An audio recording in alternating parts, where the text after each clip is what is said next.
एक और मित्र पूछते हैं कि आपकी बातों से तो जिन चीजों को हम मिटा देना चाहते हैं, जिन जंजीरों को वहम की, सुपरस्टिशन की, अंधविश्वास की जिन जंजीरों को तोड़ देना चाहते हैं, वो और मजबूत हो जाती है। आपकी बात से पुनर्जन्म मालूम होता है, प्रेत मालूम होते हैं, देव मालूम होते हैं, आत्मा का आवागमन मालूम होता है, तो फिर जिन अंधविश्वासों को मिटाना है वो तो और मजबूत हो जाएंगे। इसमें दो बातें समझनी चाहिए। पहली तो ये कि अगर बिना किसी बात की खोजबीन किए ही उसे अंधविश्वास मान लिया है तो ये अंधविश्वास से भी बड़ा अंधविश्वास है। ये तो बहुत सुपरस्टिटियस माइंड हुआ जिसने बिना खोजबीन किए, एक आदमी मानता है कि भूत प्रेत हैं, हम उसे कहते हैं अंधविश्वासी है, और हम मान लेते हैं कि नहीं है और हम बड़े ज्ञानी हो जाते हैं। लेकिन पूछना यह है कि अंधविश्वास का मतलब क्या होता है। जो कहता है कि भूत प्रेत हैं, अगर उसने बिना खोजे मान लिया हो तो वो अंधविश्वास है, और जो कहता है नहीं है, उसने भी अगर बिना खोजे मान लिया हो तो वो भी अंधविश्वास है। अंधविश्वास का मतलब है जो हम नहीं जानते उसको मान लेना। अंधविश्वास का यह मतलब नहीं होता कि जो हमसे विपरीत है वो अंधविश्वासी। ईश्वर को मानने वाला भी अंधविश्वासी हो सकता है, ईश्वर को न मानने वाला भी उतना ही अंधविश्वासी, उतना ही सुपरस्टिटियस हो सकता है। अंधविश्वास की परिभाषा समझ लेनी चाहिए। अंधविश्वास का मतलब है बिना जाने अंधे की तरह जिसने मान लिया हो। रूस के लोग अंधविश्वासी नास्तिक हैं, हिंदुस्तान के लोग अंधविश्वासी आस्तिक हैं, दोनों अंधविश्वासी हैं। न तो रूस के लोगों ने पता लगा लिया है कि ईश्वर नहीं है और तब माना हो, और न हमने पता लगा लिया है कि है और तब माना हो। अंधविश्वास सिर्फ आस्तिक का होता है, इस भूल में मत पड़ना, नास्तिक के भी अंधविश्वास होते हैं। बड़ा मजा तो यह है कि साइंटिफिक सुपरस्टिशन जैसी चीज भी होती, वैज्ञानिक अंधविश्वास जैसी चीज भी होती, जो कि बड़ा उल्टा मालूम पड़ता है कि वैज्ञानिक अंधविश्वास कैसे होगा। वैज्ञानिक अंधविश्वास भी होता है। अगर आपने यूक्लिड की ज्योमेट्री के बाबत कुछ पढ़ा है तो आप पढ़ेंगे, बच्चे स्कूल में पढ़ते हैं ज्योमेट्री, तो यूक्लिड कहता है रेखा उस चीज का नाम है जिसमें लंबाई हो, चौड़ाई नहीं। इससे अंधविश्वास की क्या बात हो सकती है। ऐसी कोई रेखा ही नहीं होती जिसमें चौड़ाई ना हो। बच्चे पढ़ते हैं कि बिंदु उसको कहते हैं जिसमें लंबाई चौड़ाई दोनों ना हो, और बड़े से बड़ा वैज्ञानिक भी इसको मान के चलता है कि बिंदु उसे कहते हैं जिसमें लंबाई चौड़ाई ना हो। जिसमें लंबाई चौड़ाई ना हो वो बिंदु हो सकता है। हम सब जानते हैं कि 1 से 9 तक की गिनती होती है, 9 डिजिट होते हैं, 9 अंक होते हैं गणित के। कोई पूछे कि यह अंधविश्वास से ज्यादा है?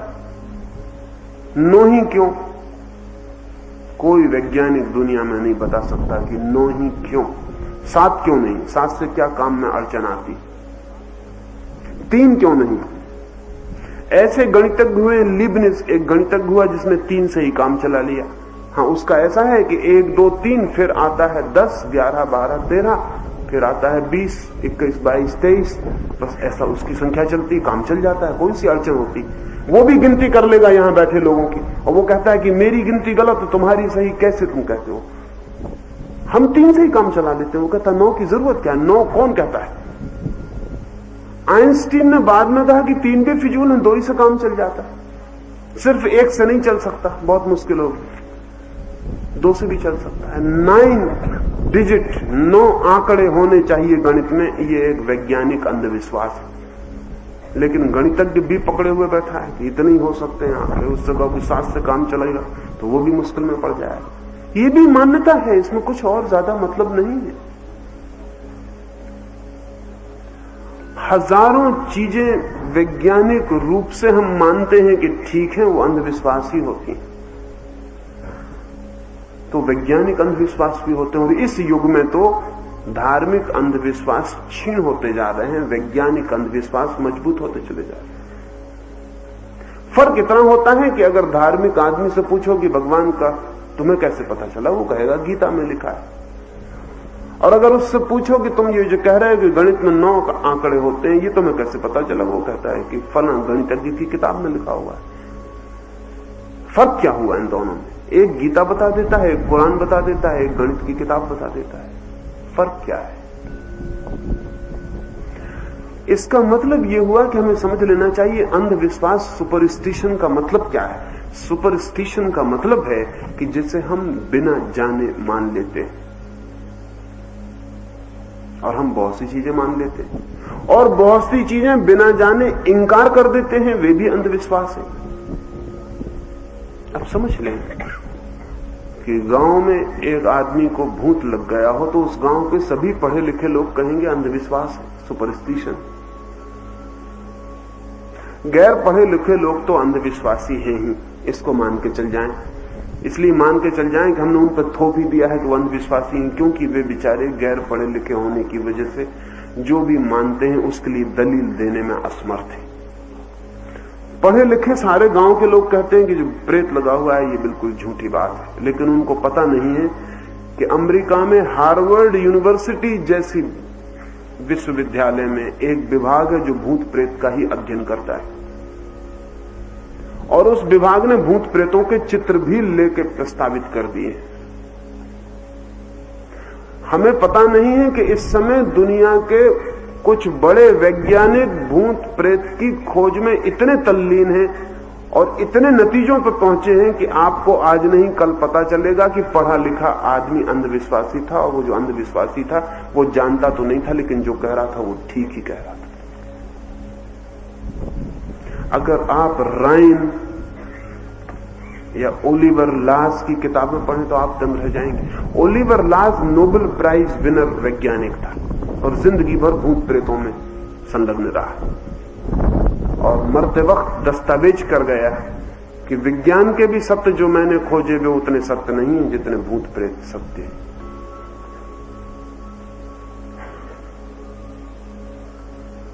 लेकिन हमें उनका कुछ पता नहीं, क्योंकि हम पढ़ा लिखा अंधविश्वास है, वो कभी फिक्र नहीं करता कि क्या हो रहा है दुनिया में, कहां क्या खोज हो रही। अगर यहां कोई आदमी कहेगा कि मैंने किसी दूसरे आदमी की मन की बात जान ली, तो हम कहेंगे अंधविश्वास है। सोवियत रूस में जहां की वे पक्के वैज्ञानिक अपने को मानते हैं, कच्चे भी नहीं, वहां एक आदमी है फयादेव, वो वैज्ञानिक है रूस का बड़ा।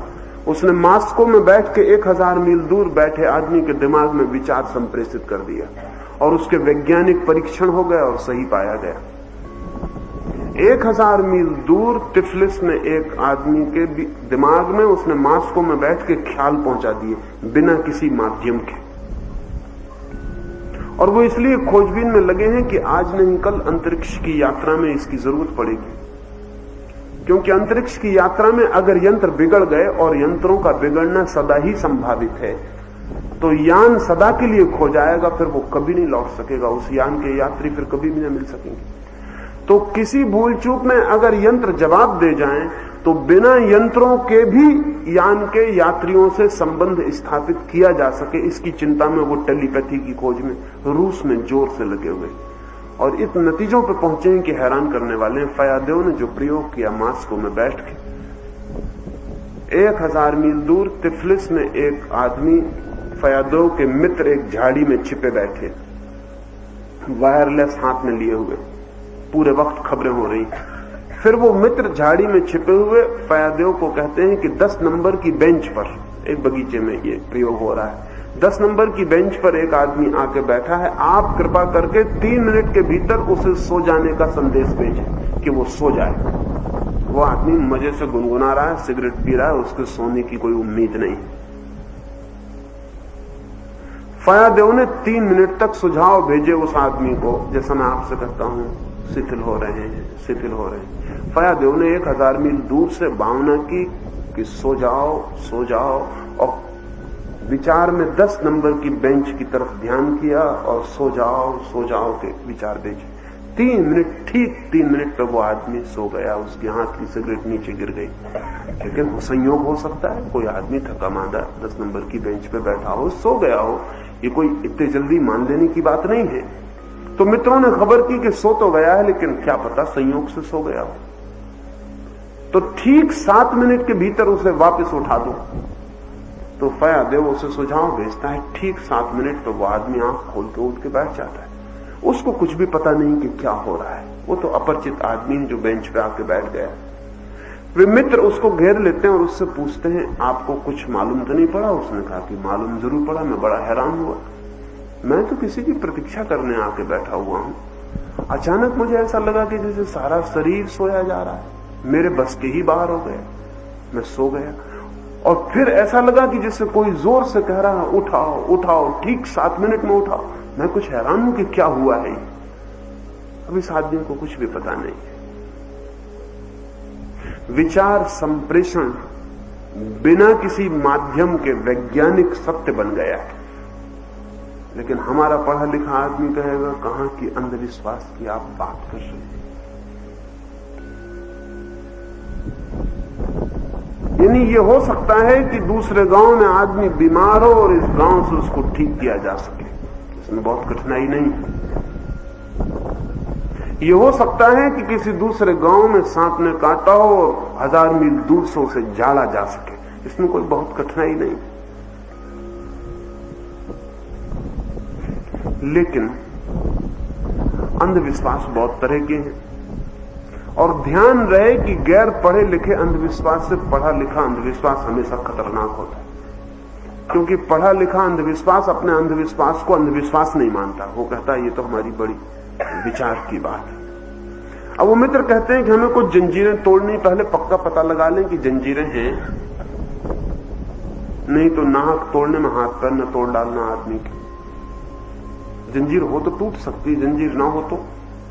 और ये भी ध्यान रहे कि कहीं ऐसा तो नहीं है कि जिसे आप जंजीर समझ के तोड़ रहे हैं वो आभूषण हो, कल फिर बनाना पड़े। इस सब की बहुत सोच समझ की जरूरत है। मैं अंधविश्वास के एकदम विरोध में हूं।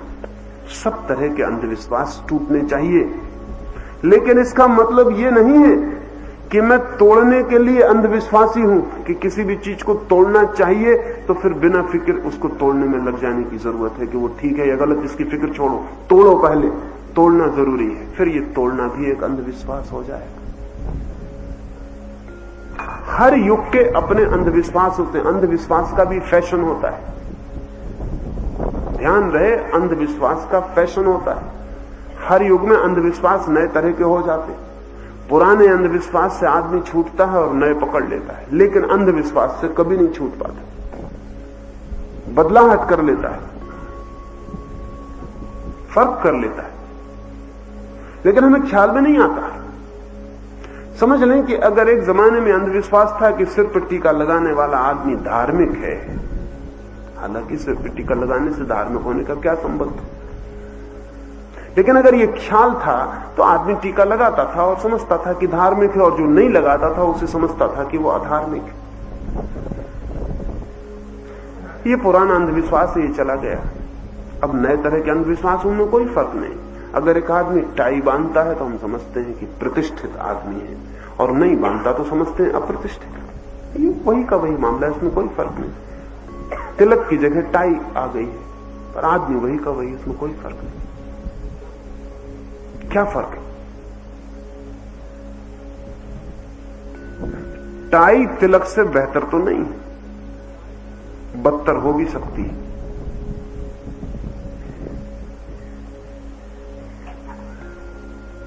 तिलक का कोई अर्थ भी हो सकता था, टाई का बिल्कुल ही अर्थ नहीं है। इस मुल्क में तो बिल्कुल ही नहीं, किसी मुल्क में हो भी सकता है। किसी ठंडे मुल्क में टाई का कोई अर्थ हो सकता है कि सब गले को बांध लो। निश्चित ही उस मुल्क में जो आदमी अपने गले को नहीं बांध पाता वो गरीब आदमी है। निश्चित ही जो आदमी इतनी सुरक्षा नहीं जुटा पाता कि अपने गले को बांध के सर्दी जाने से रोक ले, वो आदमी गरीब है। जो सुविधा संपन्न है वो अपने गले को बांध के सर्दी से बच जाता है। लेकिन गर्म मुल्क में आदमी टाई बांधे बैठा हुआ है, तब जरा खतरनाक मालूम पड़ता है कि आदमी या तो पागल है, सुविधा संपन्न है, या पागल है। सुविधा संपन्न होने का मतलब तो ये नहीं है कि गर्मी सहो, गले में बांध लो, फांसी लगा लो। वैसे टाई का मतलब फांसी ही होता है। टाई का मतलब होता है गांठ। ठंडे मुल्क में तो कुछ मतलब भी हो सकता है, गर्म मुल्क में बिल्कुल फांसी। लेकिन प्रतिष्ठा का ख्याल वाला आदमी फांसी लगाए हुए खड़ा है। मजिस्ट्रेट है, फांसी लगाया खड़ा हुआ है। वकील है, फांसी लगाए हुए खड़ा है। नेता है, फांसी लगाए हुए खड़ा है। और उससे पूछो तो वो कहेगा ये सब टीका तिलक लगाने वाले सब अंधविश्वासी। उससे पूछो ये टाई तुम कैसे बांधे हुए? ये अंधविश्वास नहीं। ये तुमने कौन से वैज्ञानिक व्यवस्था से तुमने टाई बांध ली? लेकिन टाई इस युग का अंधविश्वास है, इसलिए चलेगा। टीका पुराने युग का अंधविश्वास है, इसलिए नहीं चलेगा। जैसा मैंने कहा कि ठंडे मुल्क में अर्थ भी हो सकता है टाई का, और कुछ लोगों को टीका लगाने का भी अर्थ हो सकता है। इसको बिना खोजे अगर हमने एकदम से अंधविश्वास कह दिया तो खतरनाक, गलती बात। अब आपने कभी सोचा भी नहीं होगा कि टीका लगाने का क्या मतलब। अधिक लोग तो अंधविश्वास की तरह ही लगाते रहे, लेकिन जिन्होंने पहली दफे लगाया होगा उसमें कुछ साइंस ही थी, कुछ विज्ञान ही था। असल में जहां टीका लगाया जाता है वहां आज्ञा चक्र है, और जो लोग भी थोड़ा ध्यान करते हैं वो स्थल गर्म हो जाता है, और उस पर अगर चंदन लगा दिया जाए तो वो ठंडा हो जाता है। और चंदन उस पर लगाना बहुत वैज्ञानिक प्रक्रिया है। लेकिन वो बात गई, उसके विज्ञान से कोई मतलब नहीं। कोई भी चंदन लगाए हुए चला जा रहा है, जिसे आज्ञा चक्र का न कोई पता है, न जिसने कभी ध्यान किया है। वो टाई बांधे हुए गर्म मुल्क में। टाई वैज्ञानिक हो सकती ठंडे मुल्क में। आज्ञा चक्र पर काम करने वाले आदमी को चंदन का टीका भी वैज्ञानिक हो सकता है, क्योंकि चंदन उसे ठंडक देता है। और जब कोई ध्यान की प्रक्रिया करता है आज्ञा चक्र पर, तो वहां उत्तेजना और गर्मी पैदा हो जाती है। उसको ठंडा करना जरूरी, अन्यथा मस्तिष्क को नुकसान पहुंचेगा। लेकिन अब अगर हम पक्का कर लें कि नहीं टीका मिटा डालना है, तो जो व्यर्थ लगाए हुए उनका तो मिटाएंगे ही हम, लेकिन जो बेचारा अपने किसी काम से लगाए हुए उसका भी पहुंच डालेंगे। नहीं पहुंचेगा तो कहेंगे अंधविश्वासी। तो मैं ये कह रहा हूं कि अंधविश्वास कोई ऐसी सुनिश्चित चीज नहीं है कि आपने पक्का कर लिया कि ये रहा अंधविश्वास। असल में एक ही चीज किसी स्थिति में अंधविश्वास हो सकती है और किसी स्थिति में वैज्ञानिक हो सकती है, और एक ही चीज किसी स्थिति में वैज्ञानिक मालूम पड़े, ठीक दूसरी स्थिति में अवैज्ञानिक हो सकती है। अब जैसे कि तिब्बत में वर्ष में एक दिन नहाने का नियम है, और बिल्कुल वैज्ञानिक है। वर्ष में एक दिन नहाना तिब्बत में बिल्कुल वैज्ञानिक है, क्योंकि तिब्बत में ना तो धूल होती और ना पसीना होता, जिसकी वजह से नहाने की जरूरत पड़ती है। पसीना ही नहीं होता, धूल भी नहीं होती, तो रोज नहाना सिर्फ नुकसान पहुंचाना है शरीर को। क्योंकि नहाने से इतनी शरीर की गर्मी निकल जाती है कि तिब्बत जैसे मुल्क में उतनी गर्मी शरीर से खोना महंगा है। उसको पूरा कहां से करोगे? उतनी गर्मी लाओगे कहां से फिर? तिब्बत में उघाड़े रहना बहुत महंगा है। अगर एक आदमी उघाड़ा रहे दिन भर तो उसे 40% ज्यादा भोजन की जरूरत पड़ती है, क्योंकि उतनी गर्मी उसकी, उतनी कैलोरी गर्मी शरीर से निकल जाती है। तो हिंदुस्तान जैसे मुल्क में कोई आदमी उघाड़ा रहे तो त्यागी मालूम पड़ता है। महावीर समझदार आदमी है, उघाड़े रहते, क्योंकि हिंदुस्तान जैसे गर्म देश में जितनी गर्मी शरीर से बाहर निकल जाए उतना शीतल हो जाता है भीतर। लेकिन अगर कोई महावीर का अनुयायी जाके तिब्बत में नंगा खड़ा हो जाए तो निपट पागल खाने में भर्ती करने के योग्य, क्योंकि वहां वो बात बिल्कुल अवैज्ञानिक हो गई, मूढ़तापूर्ण हो गई। लेकिन ऐसे ही होता है। तिब्बती लामा हिंदुस्तान आता है तो यहां भी नहीं नहाता। मैं तिब्बती लामाओं के पास बुद्ध गया में ठहरा था, इतनी बदबू देते हैं कि बड़ी घबराने वाली। मैंने उनसे पूछा अभी कर क्या रहे? उन्होंने कहा हमारा तो एक ही दफे नहाने का। तब मैं ये कहता हूं कि क्या अंधविश्वास, क्या विज्ञान। तिब्बत में विज्ञान है, यहां अंधविश्वास है। वो यहां बदबू छोड़ रहे हैं क्योंकि उन्हें पता ही नहीं कि यहां तो इतना पसीना आ रहा है, इतनी धूल आ रही। हमें ख्याल ही नहीं होता कि कुछ मुल्क हैं जहां धूल होती नहीं। खुर्शियों जब पहली दफा हिंदुस्तान आया और जब आगरा ताजमहल देखने गया तो 20 सड़क पर कार रुकवा ली उसने, क्योंकि जोर से गुब्बारा उड़ रहा है धूल का, और वो नीचे उतर के धूल में खड़ा हो गया। और उसने कहा कि धन्य मेरे भाग्य, मैंने ऐसा अनुभव कभी भी नहीं किया था। अब धूल में हम ऐसा कभी अनुभव न करेंगे कि धन्य मेरे भाग्य। लेकिन जहां से वो आता है वहां बर्फ जमी होती है, वहां धूल नहीं होती, तो उसके लिए बड़ा ही अद्भुत अनुभव जैसा हमको बर्फ में हो जाता है। जब हम हिमालय पर जाते हैं तो बर्फ पे चलने में कैसा अद्भुत आनंद मालूम होता है। तो युग है, परिस्थिति है, प्रयोजन है, उन सब की खोजबीन किए बिना किसी चीज को जंजीर मान के तोड़ने में मत लग जाना। और वैज्ञानिक बुद्धि में उसको कहता हूं जो हमेशा हेजिटेट करता है। वैज्ञानिक बुद्धि का आदमी बहुत जल्दी निर्णय नहीं लेता कि ये गलत, ये सही, इतनी जल्दी निर्णय नहीं लेता। वो हमेशा ये कहता है शायद ये सही भी हो सकती है, मैं और खोजूं, मैं और खोजूं, मैं और खोजूं। और वो अंतिम क्षण तक भी आखिरी निर्णय नहीं लेता कि फाइनली कह दे, अंतिम निर्णय कह दे कि ये गलत, इसको तोड़ डालो। क्योंकि जीवन इतना रहस्यपूर्ण है कि कुछ भी नहीं कहा जा सकता। हम इतना ही कह सकते हैं कि इतना हम अभी तक जानते हैं, उसकी वजह से ये हमें अभी गलत मालूम पड़ता है, इतना ही। वैज्ञानिक बुद्धि का आदमी ये कहेगा कि जो अब तक जानकारी है उसको देखते हुए ये बात ठीक मालूम नहीं पड़ती, लेकिन जानकारी कल बढ़ जाए तो ये ठीक भी हो सकती है। जो आज ठीक है वो कल गलत हो सकता है।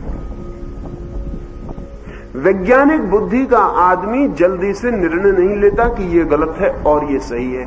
वो हमेशा जिज्ञासु, विनम्र, हम्बल और खोज में संलग्न होता है। लेकिन अंधविश्वास पकड़ने में भी एक मजा आता है और अंधविश्वास तोड़ने में भी एक मजा आता है। अंधविश्वास पकड़ने में यह मजा आता है कि हम सोचने से बच जाते हैं, झंझट से बच जाते हैं। जो सब मानते हैं हम भी मान लेते हैं। हम पूछना भी नहीं चाहते कि क्या कारण है, क्यों है, कौन परेशानी में पड़े, जहां भीड़ चलती है हम भी चलते चले जाते हैं। अंधविश्वास सुविधापूर्ण है, कन्वीनियंट है। फिर कुछ लोग अंधविश्वास को तोड़ने में लग जाते हैं, वो भी बड़ा सुविधापूर्ण है, क्योंकि जो तोड़ता है वो विचारवान मालूम पड़ने लगता है, बिना विचारवान हुए। विचारवान होना इतना सस्ता मामला नहीं है, विचारवान होना बहुत मुश्किल मामला है। और विचारवान की बड़ी मौत है। मौत इस अर्थ में है कि वो चीजों को इतने गौर से खोजता है कि बड़ी मुश्किल में पड़ जाता है, तय करना मुश्किल हो जाता है उसे कि क्या कहे। और जब भी वो कहता है तो उसका कहना हमेशा कंडीशनल है, उसके कहने में हमेशा एक शर्त होगी।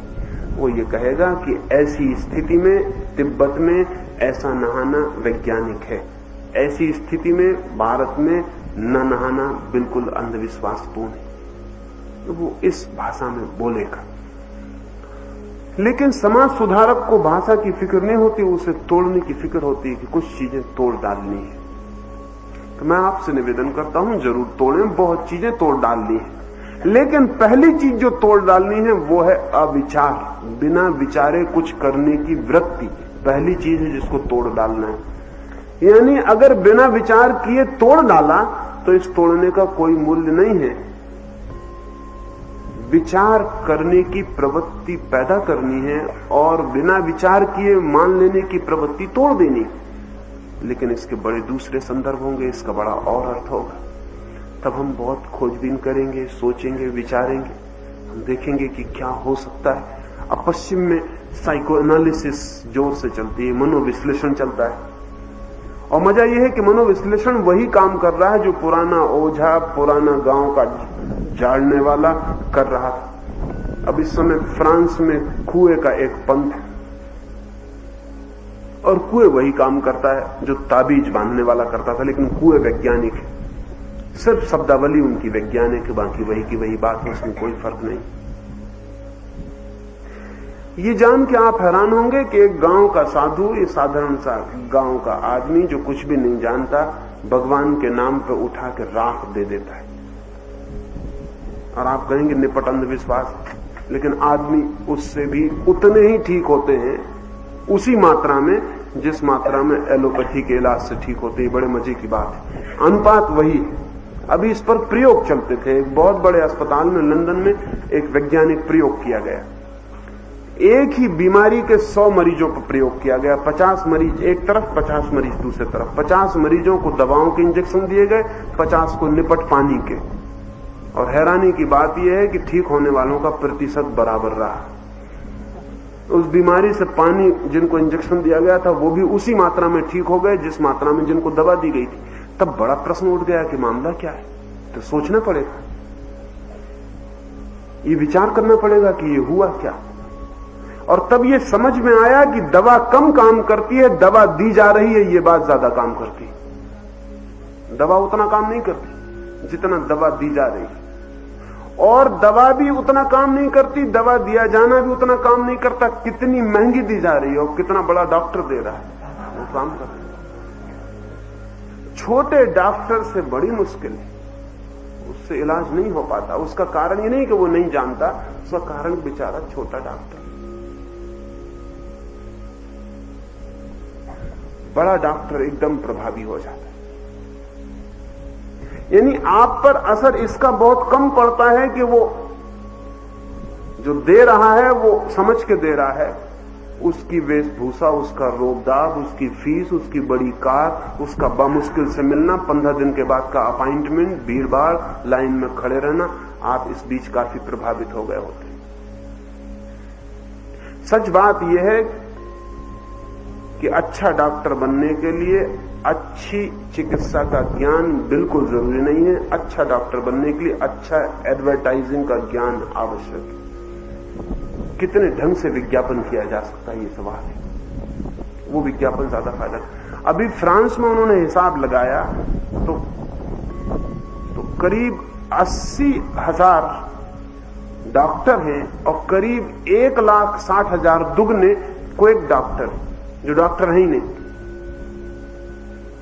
लेकिन जब मरीज दवा करने वाले डॉक्टरों से थक जाता है तो उनसे ठीक हो जाता है जो कुछ जानते ही नहीं, लेकिन दवा करने की तरकीब जानते हैं। इसीलिए तो सब तरह की पैथी चलती। कभी आपने सोचा कभी विज्ञान हो तो सब तरह की पैथी चल सकती? नेचुरोपैथी भी काम करती, पेट पे पट्टी बांध दो मट्टी की वो भी काम करती, पानी का इनामा दे दो वो भी काम करता है, झाड़ना ताबीज बांधना भी काम करता, होम्योपैथी भी काम करती है जो सिर्फ शक्कर की गोलियां वो भी काम करती, सब काम करता है। एलोपैथी भी काम करती है। इसलिए बड़ी कठिनाई की बात है कि मरीज कैसे ठीक होता है, ये मरीज ठीक कैसे होता है। तो अब अगर गांव में एक आदमी धूल की पुड़िया बांध के दे देता हो तो इस अंधविश्वास को तोड़ना या नहीं तोड़ना ये विचार करना पड़ेगा। इस पर थोड़ी फिक्र करनी पड़ेगी, इसको तोड़ देना कि नहीं। क्योंकि वो जो आदमी गले में स्टेथोस्कोप टांग के और कार पे आके खड़ा हुआ है वो आदमी भी विज्ञान से कम ठीक कर पा रहा है। वो भी मैजिकल प्रभाव है उसकी कार का, स्टेथोस्कोप का। मैं एक डॉक्टर को जानता हूं, एक डॉक्टर को जो बिल्कुल भी किसी विश्वविद्यालय से उनको कोई डिग्री नहीं, लेकिन मैंने कई मरीजों को जिनको मैंने उनके पास भेजा निश्चित ठीक होते पाया, जबकि कोई डॉक्टर उनको ठीक नहीं कर पाया। क्योंकि वो आदमी बहुत कुशल है, वो आदमी को समझने में बहुत कुशल है और वो असली डॉक्टरी वही है। अगर आप उसके अस्पताल में चिकित्सा के लिए जाएंगे तो आपका निदान, आपकी डायग्नोसिस इस ढंग से की जाएगी कि पहले तो निदान में ही आप आधे ठीक हो जाएंगे। वो स्टेथोस्कोप से जांच नहीं करता आदमी की छाती की, वो डॉक्टर बहुत होशियार है। वो स्टेथोस्कोप से जांच नहीं करता, उससे तो कोई भी डॉक्टर करता है। उसने स्टेथोस्कोप की जगह एक बड़ी टेबल बना रखी, बड़ा गंभीर कमरा है, उस गंभीर कमरे में टेबल पर लेटाता है और स्टेथोस्कोप जैसी चीज उसने लगा रखी है और उसके ऊपर 2 नलियों में, बड़ी लंबी नलियों में रंग भरा हुआ पानी लगा रखा है।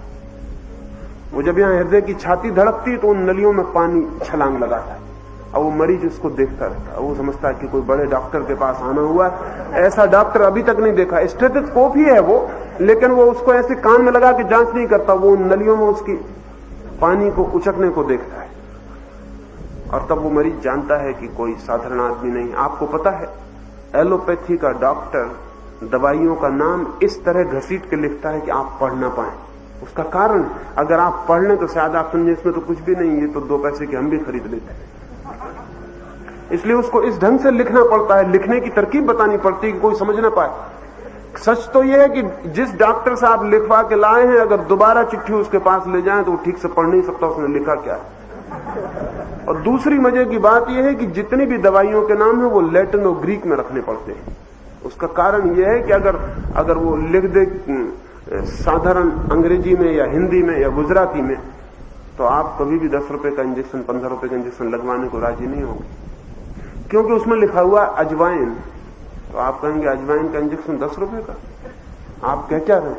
लेकिन लिखा है लैटिन और ग्रीक में, जिससे आप कुछ भी नहीं समझते कि मामला क्या है। वो आपके लिए ये सब मैजिकल तरकीबें हैं। ये सब वही बात है जो वो गांव का आदमी राख दे रहा है। लेकिन अगर गांव का आदमी राख देते वक्त साधारण आदमी है तो असर नहीं करेगा। अगर उसने गेरुए वस्त्र पहने रखे हैं तो ज्यादा असर करेगा। गेरुआ वस्त्र असर ज्यादा करेगा। अगर वो आदमी ईमानदार है, सच्चरित्र है, उसके बाबत हमें पता है कि सीधा है, सादा है, सच्चा है, तो और असर करेगा। अगर हमको ये भी पता चल जाए कि वो आदमी पैसा नहीं लेता है, पैसा छूता ही नहीं, तो और भी ज्यादा असर करेगा। ये राख असर नहीं कर रही, दूसरी चीजें असर कर रही हैं। और इन असर को मिटाना कि नहीं, ये सोचने जैसी बात है, क्योंकि इसको एक तरफ से मिटाओ तो दूसरी तरफ से फिर व्यवस्थित करना पड़ता है। ये मिटता नहीं। तो आदमी को विचारपूर्ण बनाने की जरूरत है ताकि वो अविचार से बीमार ही ना हो। वो ऐसी बीमारियां ना बुलाए जो झूठी हैं। जब तक झूठी बीमारियां आती रहेंगी तब तक झूठे डॉक्टर को पैदा होना पड़ेगा। पुराने को मिटाओगे, नए को पैदा होना, नए को मिटाओगे और नए को पैदा होना पड़ेगा। इतने तरह की चिकित्साएं हैं दुनिया में, लेकिन कोई निर्णय नहीं हो पाता कि कौन ठीक है, क्योंकि वो सभी ठीक करती हैं और सब दावेदार हैं कि हम ठीक करते हैं। और उनके दावे में गलती नहीं, वो सब ठीक करती ही हैं। ये जितना मनुष्य के मन को समझने की कोशिश की जाती है उतना पता चलता है कि मनुष्य के मन में कहीं रोग है। और जब तक मनुष्य के मन में रोग है तब तक उसके आसपास उस रोग को मिटाने के लिए उतने ही झूठे उपाय भी जारी रहेंगे। इसलिए मेरा ध्यान उपाय तोड़ने पर कम है, मेरा ध्यान आदमी के मन का रोग विलीन हो जाए इस पर ज्यादा है। अगर आदमी का रोग विलीन हो जाए मन का, अगर वहां वो जाग जाए, विवेकपूर्ण हो जाए, तो जो चारों तरफ उपद्रव घिर जाता है वो घिरेगा नहीं। ऐसा नहीं है कि गांव में कोई आदमी राख बांटता है इसलिए आप लेने जाते, नहीं। ऐसा है कि आप राख लेने को उत्सुक हैं इसलिए किसी आदमी को बांटनी पड़ती है। ये सवाल ऐसा नहीं है, इसको इस तरफ से मत लेना आप। ऐसा नहीं है कि कोई आदमी नेता आपका बन जाता है ना। आप बिना नेता के एक क्षण नहीं रह सकते, इसलिए किसी को नेता बन जाना पड़ता है। और एक नेता को हटाओ तो आप दूसरे को बना लोगे, दूसरे को हटाओ तीसरे को बना लोगे। असल में जब आप एक को हटाओगे तो पहले पक्का कर लोगे कि दूसरा किसको बनाना। और इसलिए दुनिया भर के नेता इस बात को जानते हैं कि विरोधी पार्टियां बना के खड़े रहो। जब एक नेता से जनता उब जाए तब वो दूसरे को अपने आप बनाएगी, जब वो उससे उब जाए तो फिर पहले को बनाएगी। इसलिए सारी दुनिया में दो पार्टियों की चालबाजी चलती है। वो सब चालबाजी, वो सब एक जैसे लोग हैं। मैंने सुना है कि पिछले चुनाव में मैं रायपुर गया, एक मित्र हार गए चुनाव, वो पहले एमपी थे, और मेरे एक दूसरे मित्र जीत गए, वो बिल्कुल नए नए रायपुर गए थे। तो मैंने अपने पुराने मित्र को पूछा कि बड़े आश्चर्य की बात है, तुम तो जन्मों से यहां रह रहे हो और तुम पिछले 2-3 बार से एमपी थे, तुम हार क्यों गए? और एक बिल्कुल अपरिचित आदमी गांव में आके जीत कैसे गया? उन्होंने कहा कि मामला बिल्कुल साफ, लोग मुझसे परिचित हो गए, उससे परिचित नहीं। परिचित हो जाने दो, घबराइए मत, वो भी हारेगा और तब तक हमको प्रतीक्षा करनी पड़ेगी, तब तक हम फिर अपरिचित हो जाएंगे, हम फिर हावी हो जाएंगे। तो सवाल बहुत गहरे में ये नहीं है कि इस नेता को हटाएं, उस नेता को हटाएं, इस अंधविश्वास को मिटाओ, उस अंधविश्वास को मिटाओ, ये सवाल नहीं है। बुनियादी आदमी को बदलने का सवाल है। इसलिए वैज्ञानिक बुद्धि अंधविश्वास पर बहुत फिक्र नहीं करेगी, वो तो चलेगा जब तक आदमी अंधापन के लिए राजी है। अगर कोई आदमी आंख खोलने को राजी नहीं तो अंधापन चलेगा ही। और हम में से कौन आदमी आंख खोलने को राजी, मैं पूछता हूं। हम में से कोई भी आंख खोल के देखने को राजी नहीं, क्योंकि आंख खोल के ऐसे सत्य दिखाई पड़ते हैं जो हम देखना नहीं चाहते। इसलिए आंख बंद करके जो हम देखना चाहते हैं उसकी कल्पना कर लेते हैं। कभी आपने गौर से देखा है आंख खोल के जिंदगी को, कि जिंदगी कैसी, अपने को कभी आंख खोल के देखा है? उसको आप देखने नहीं चाहते, क्योंकि तब वहां ऐसा ऐसा दिखाई पड़ेगा जो कि घबराने वाला है। एक आदमी अपने को बिल्कुल पवित्र मानता है, महात्मा मानता है, वो अगर आंख खोल के गौर से देखे तो अपने भीतर बड़े से बड़े पापी को छिपा हुआ पाएगा। अब वो उसको देखना नहीं चाहता, क्योंकि उसको देखे तो फिर महात्मा रहना मुश्किल हो जाए उसको, तो वो उसको देखते ही नहीं, वो उसकी तरफ आंख बंद कर लेता है। उसकी तरफ आंख बंद करने में वो फिर उन सब लोगों का उपयोग करता है जो उसकी आंख बंद करवा सकते हैं। तो जो उसको आके कहते हैं कि आप बहुत बड़े महात्मा हैं, वो उनको अपने पास इकट्ठा करता चला जाता है, शिष्यों को इकट्ठा करता चला जाता है। वो जो उसको अंधा बनाने में सहयोगी होते हैं वो उनको इकट्ठा करता चला जाता है।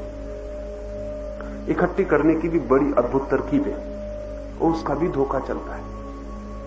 और धोखा इतना अद्भुत है कि अगर लोगों को इकट्ठा करना हो तो उसमें एक तरकीब ये भी है कि चिल्ला चिल्ला के कहो कि मेरे पास कोई ना आए, मैं किसी को इकट्ठा नहीं करना चाहता, ये भी एक तरकीब है। और लोग इससे बड़े प्रभावित होते हैं, वो कहते चलो डंडे मारो, गालियां दो, तो लोग आएंगे। वो कहेंगे महात्मा साधारण नहीं, असाधारण। क्योंकि साधारण महात्मा होता तो कहता आइए बैठिए, वो तो डंडा मारता, उसको किसी से मतलब ही नहीं। मैंने सुना है कैलिफोर्निया की बीच पर, समुद्र तट पर एक आदमी था बहुत दिन से। वो आदमी एक खेल बन गया है। जो भी आदमी समुद्र तट पर घूमने जाते, और हजारों लोग अमेरिका में जाते हैं, तो वहां खबर थी कि वो आदमी इतना सरल है, इतना सीधा है जिसका हिसाब नहीं। और उसकी परीक्षा यह है कि उसके सामने तुम 10 रुपए का नोट करो, 10 पैसे का सिक्का करो, तो वो खुशी से जल्दी से 10 पैसे का सिक्का ले लेता और 10 का नोट छोड़ देता। वो इतना सरल आदमी।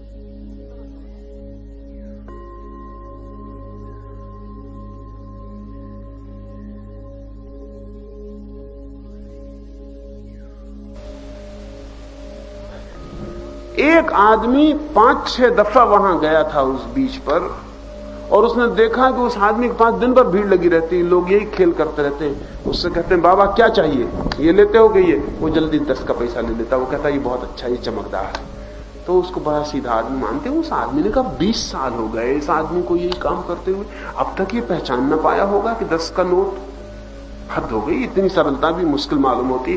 तो उसके पास जब सांझ को कोई न रहा तो उसके पास गया और उसने पूछा कि आश्चर्य, मैं 20 साल से देख रहा हूं आपको, ये खेल चल रहा है, आप अभी तक 10 का नोट नहीं पहचान पाया? उसने कहा वो हम पहले दिन से पहचानते हैं, लेकिन उसको पहचाना कि खेल बंद।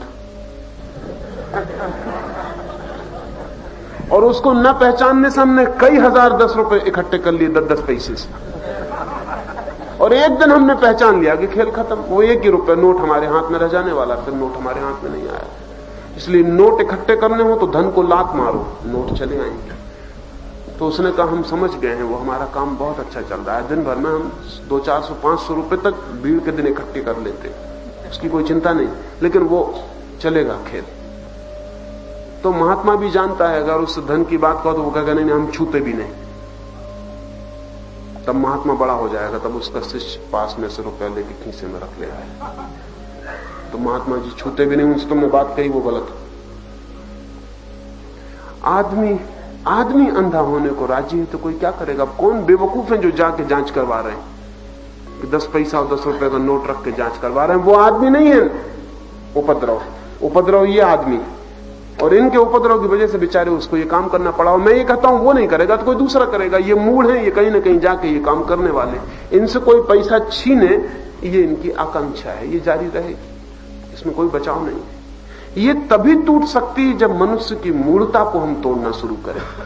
इसलिए अंधविश्वास की जंजीर तोड़ने की उतनी फिक्र मत करना, क्योंकि जिस आदमी ने जंजीर बांधी अगर वो वही रहा तो वो नई जंजीर बना लेगा, क्योंकि बिना जंजीर के वो रह नहीं सकता है।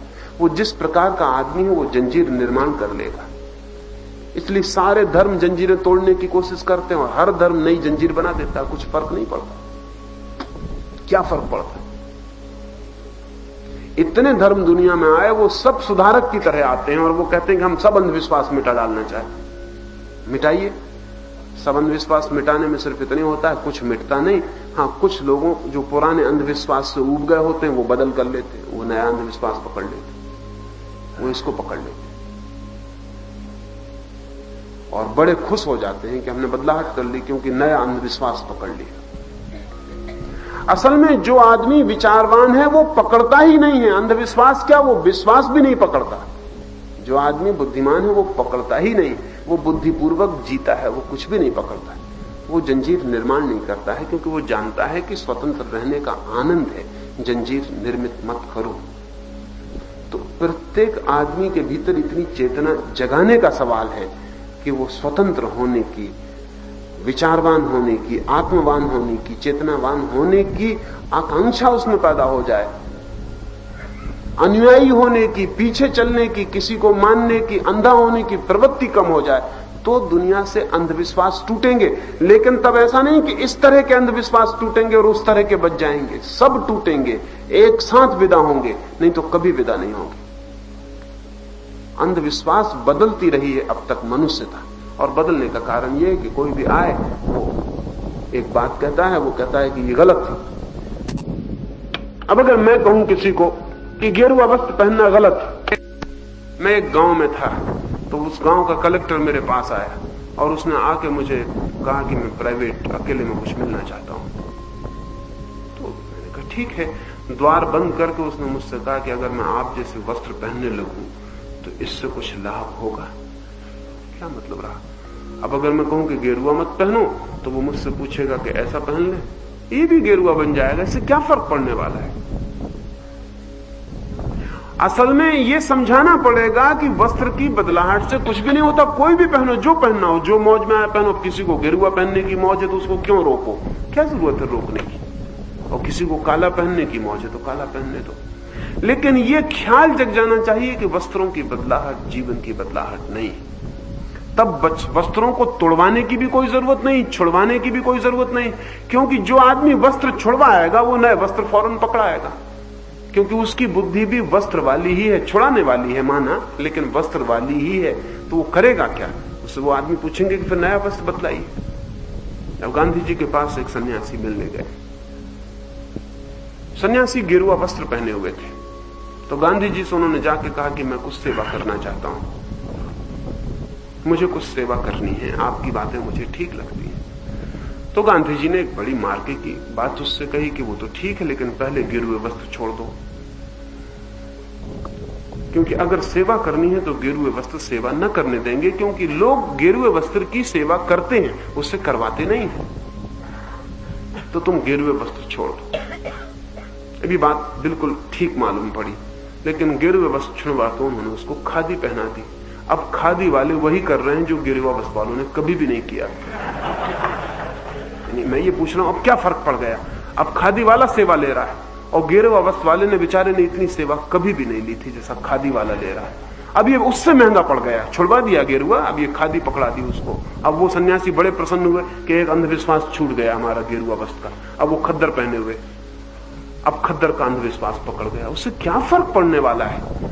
सवाल ये नहीं है कि ये छुड़ाओ और दूसरा पकड़ा दो, सवाल ये है कि वो जो पकड़ने वाली बुद्धि है उसकी समझ बढ़ाओ। तो गांधी जी ने उसकी कोई बुद्धि तो बढ़ाई नहीं, वो बुद्धू का बुद्धू रहा वो आदमी, सिर्फ कपड़े उसके बदल दिए और वो बड़ा खुश हुआ कपड़े बदल के। और उसे क्या फर्क हो गया? हमेशा ये हुआ, सारी दुनिया में पिछले 5000 वर्ष की कहानी ये है हमारे दुर्भाग्य की, कि एक अंधविश्वास को तोड़ने की कोशिश में हम आदमी को तो बदलते नहीं है, सिर्फ अंधविश्वास तोड़ते हैं, वो नया अंधविश्वास बना लेता। हम उसे जो पकड़ाते हैं वो उसको पकड़ लेता कि अच्छा चलो सही, उसको छोड़ते हैं, इसको पकड़ते हैं। हम बड़े खुश होते हैं क्योंकि हमारा अंधविश्वास पकड़ रहा है, तो हमको बड़ी प्रसन्नता होती। अब एक युवक मेरे पास आता था, उससे मैंने वो दिन रात शास्त्रों की बात करता था, उपनिषद, गीता, वेद कंठस्थ किए हुए था। मैंने कहा ये बकवास बंद करो, इससे तुम्हें कुछ होगा नहीं, ये सब कंठस्थ कर करके कुछ भी फायदा नहीं। तो बहुत नाराज हुआ, लेकिन आता रहा। जो आदमी नाराज हो वो आता जरूर रहता है, क्योंकि नाराजगी भी एक संबंध है। वो नाराज तो मुझ पर हो गया, लेकिन आता रहा आता रहा आता रहा। फिर धीरे धीरे बात सुनते सुनते उसको बात जम गई। उसने कहा, एक दिन आके उसने मुझसे कहा कि मैंने सब गीता और उपनिषद और वेद सब पोथियां बांध के कुएं में फेंक दिए। मैंने कहा ये मैंने तुमसे कब कहा था? उसने कहा आला मुझे खाली करना पड़ा, आपकी किताबें उसमें मैंने रख दी। अब मैं आपकी किताबों से बिल्कुल राजी हो गया। तो मैंने कहा कि तो और मुश्किल हो गई, इसमें कोई फर्क ना पड़ा। मैं तुमसे ये कह रहा था किताब से राजी मत होना, ये थोड़ी कह रहा था उस किताब को छोड़ देना और मेरी किताब को पकड़ लेना। तो क्या फर्क पड़ा इससे? लेकिन गुरु बड़े प्रसन्न होते हैं, उनके मार्ग के का अगर अंधविश्वास पकड़ा जाए तो वो प्रसन्न हो जाते हैं। इसलिए अंधविश्वास बदलते जाते हैं, आदमी अंधविश्वासी ही बना रहता है। तो मैंने उससे कहा कि इन किताबों को भी फेंकाओ उसी कुएं में। उसने कहा ये कैसे हो सकता, ये कभी नहीं हो सकता। तो फिर मैंने कहा बात वही की वही हो गई। अब ये तुम्हारी गीता बन गई। तो कृष्ण बेचारे की गीता क्या खराब थी? पकड़ नहीं था तो अच्छी थी, काम देती थी। मेरी किताब से तो ज्यादा ही मोटी थी, अच्छा वजन भी देती थी, छाती पे सिर पे भी ज्यादा बोझ देती थी। क्या फर्क पड़ गया? कृष्ण का क्या कसूर था? मैंने कब कहा था ये कि कृष्ण का कोई कसूर है? ये निरंतर हुआ और ये निरंतर जारी है।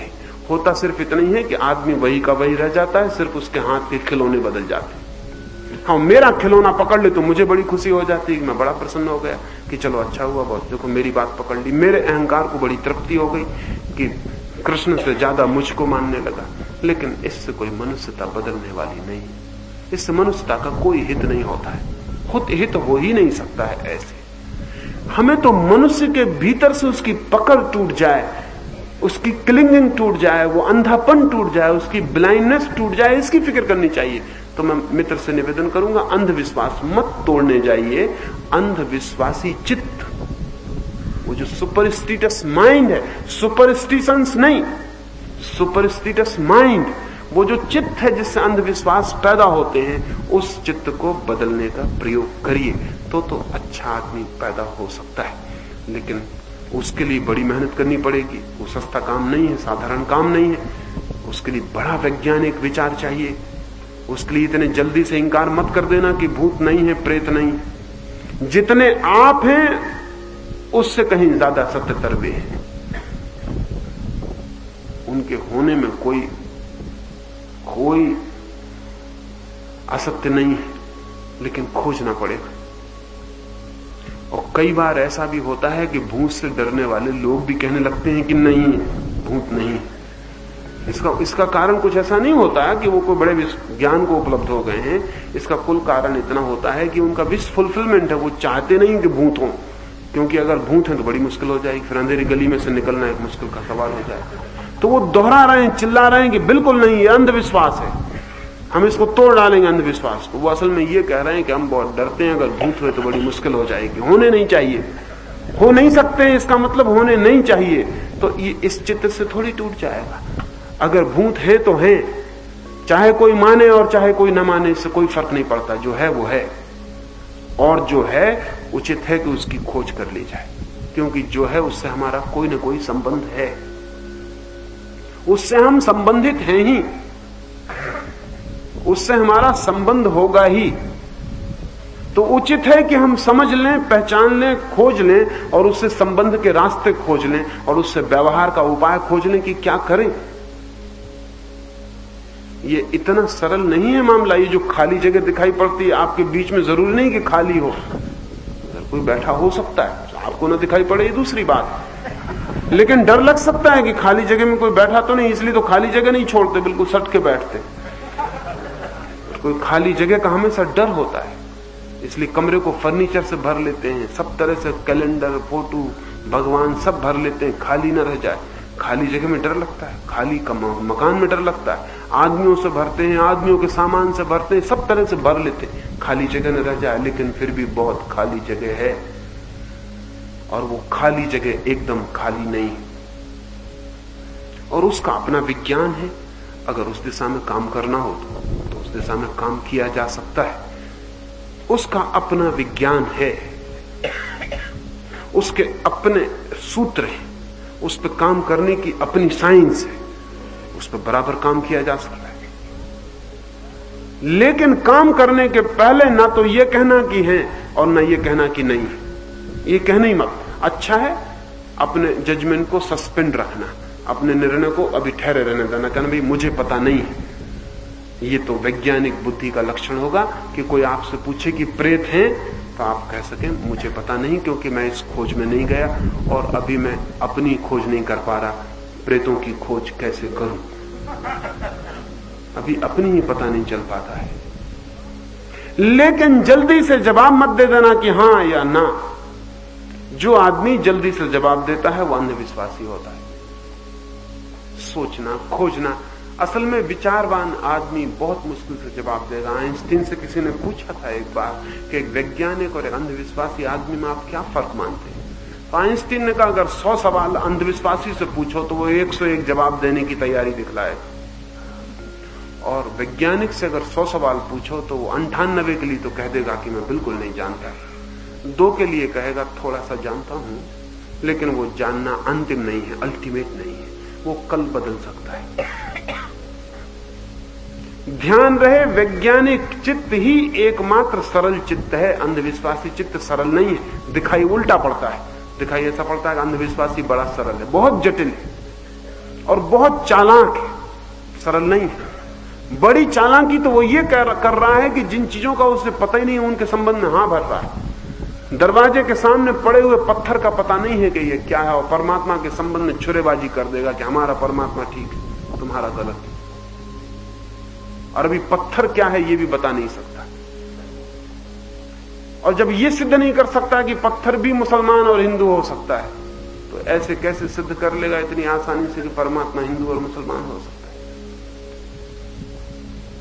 लेकिन उसमें छुरेबाजी कर देगा। और ध्यान रहे, जिन चीजों में हम छुरेबाजी करते हैं उससे खबर मिलती है कि वो चीजें अंधविश्वास की होंगी। ज्ञान की बात में छुरेबाजी कभी भी नहीं होती है, ना हो सकती। जहां जहां झगड़ा होता है वहां वहां समझ लेना अंधविश्वास है, क्योंकि अंधविश्वासी झगड़े से सिद्ध करना चाहता है कि मैं ठीक हूं, और उसके पास कोई उपाय ही नहीं ठीक करने का। अब एक आदमी मेरी छाती पे तलवार लेकर खड़ा हो जाए और कहे कि मैं ठीक हूं, नहीं तो गर्दन काट दूंगा, तो वो गर्दन काट सकता है लेकिन ठीक नहीं हो जाता। गर्दन काटने से कोई कभी ठीक नहीं हुआ। चाहे सब मुसलमान मिलकर सब हिंदुओं को काट दें तो ठीक नहीं हो जाएंगे, और चाहे सब हिंदू मिलकर सब मुसलमानों को काट दें तो ठीक नहीं हो जाएंगे। सिर्फ गंवार सिद्ध होंगे और कुछ सिद्ध नहीं होने वाला है, क्योंकि तलवार से कहीं सिद्ध होना है कि क्या ठीक है। लेकिन अंधविश्वासी के पास और कोई उपाय नहीं है, उसके पास कोई विचार तो है नहीं, कोई प्रयोग तो है नहीं, कोई प्रमाण तो है नहीं, कोई ऑथेंटिक कोई दिशा तो है नहीं उसके पास कि वो कह सके कि ये ठीक है। उसके पास तो एक बात है कि किसका लठ मजबूत है, कौन किसकी खोपड़ी तोड़ सकता है, वो ठीक है।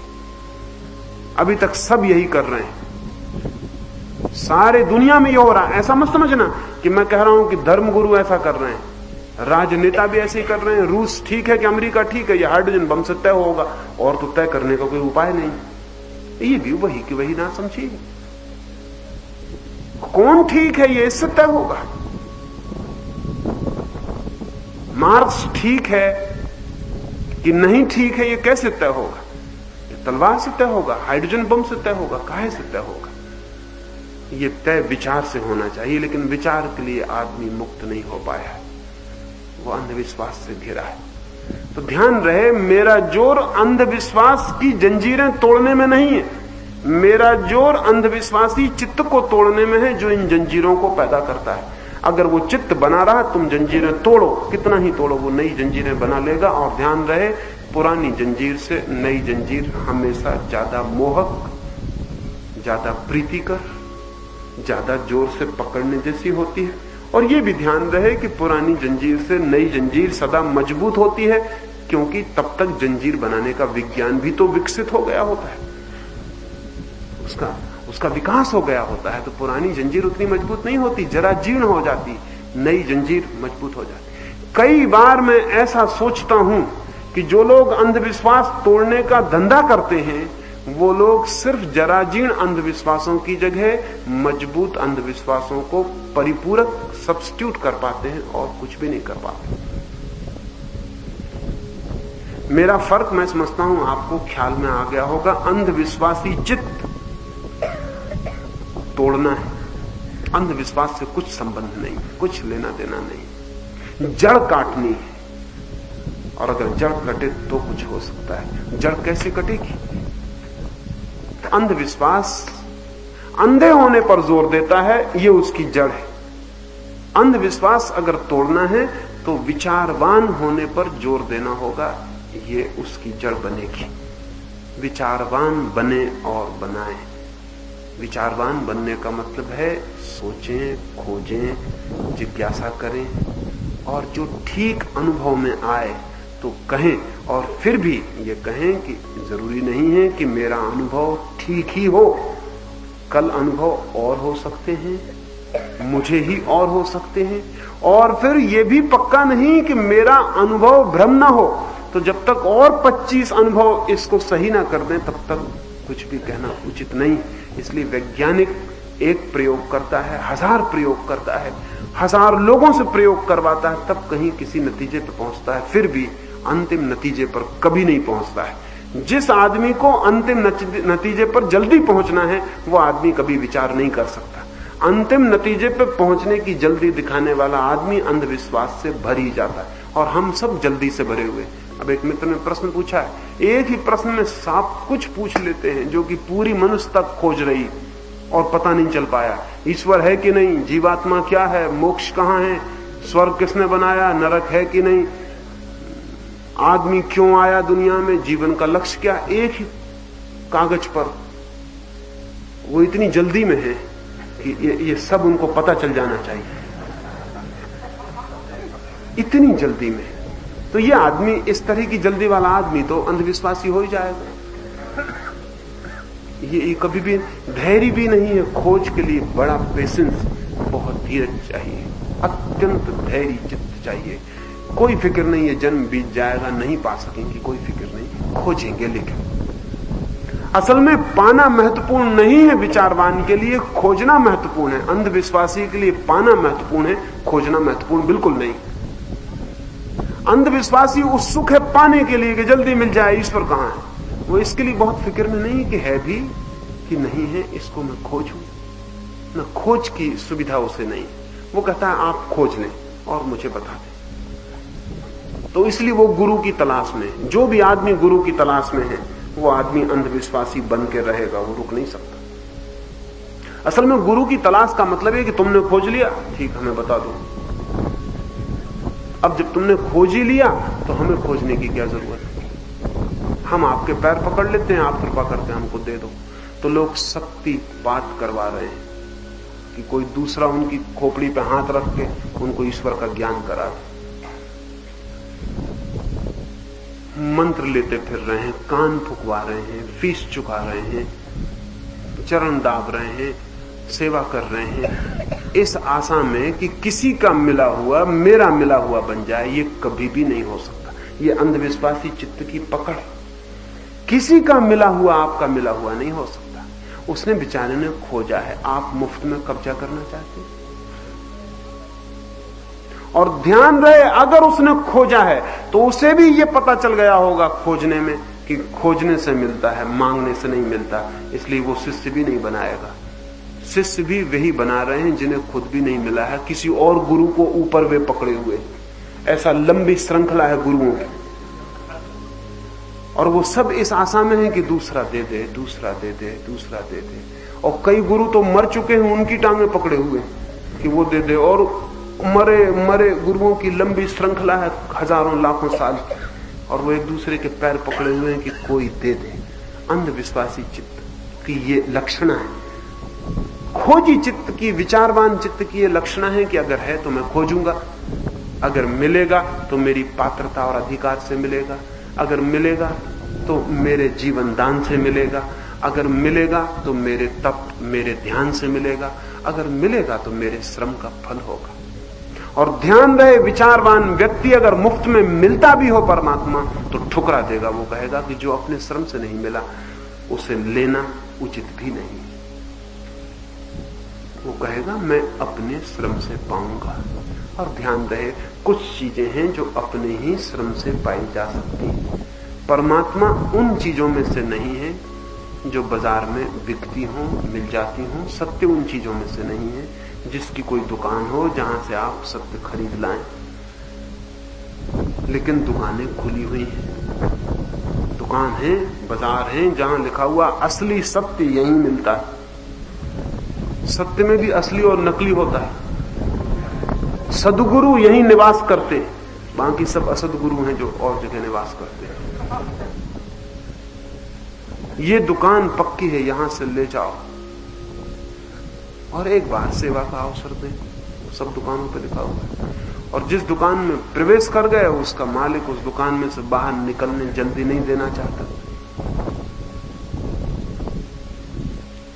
ये जो हमारा अंधविश्वासी चित्त है, ये पैदा कर रहा है सारा उपद्रव। तो मैं आपसे कहना चाहता हूं, खोज पर निर्भर होना, भिक्षा पर नहीं।